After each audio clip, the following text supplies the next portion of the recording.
This is my 3D printed double-action OTF knife. It's essentially a type of pocket knife that has a blade which extends and retracts through an opening at the front of the handle. However, the blade of this model isn't sharp, as it's primarily designed to function as a fidget toy rather than a practical knife.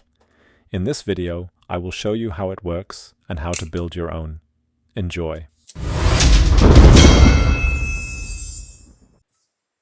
Like a classic knife, the blade of an OTF knife securely locks when deployed and retracted. However, what sets it apart is the ability to quickly switch between these states by just pushing the slider.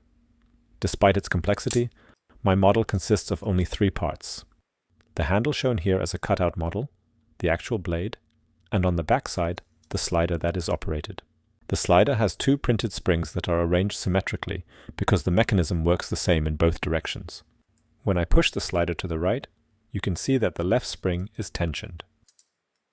This happens because the other end of the spring is pressed against the blade, which has a hook on its upper side to keep it in place.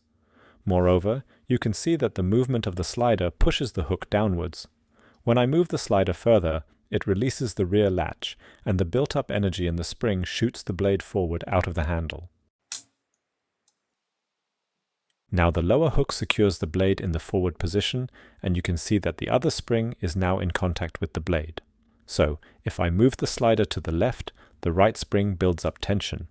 Additionally, the slider pushes the hook upwards.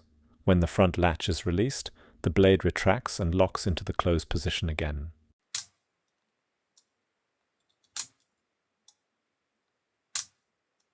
Now let's build your own OTF knife.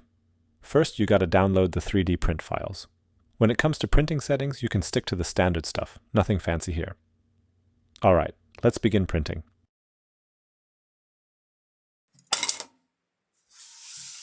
We begin assembly by taking the handle and placing the blade inside. Just make sure the blade is inserted correctly so that both hooks can engage with the handle. It should look like this. Now grab the slider and push it in. And just like that, your fidget knife is fully assembled and ready to use. Now, let's do some testing.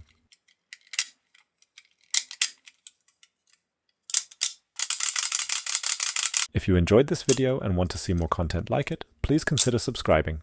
And as always, have a nice day. Thank you.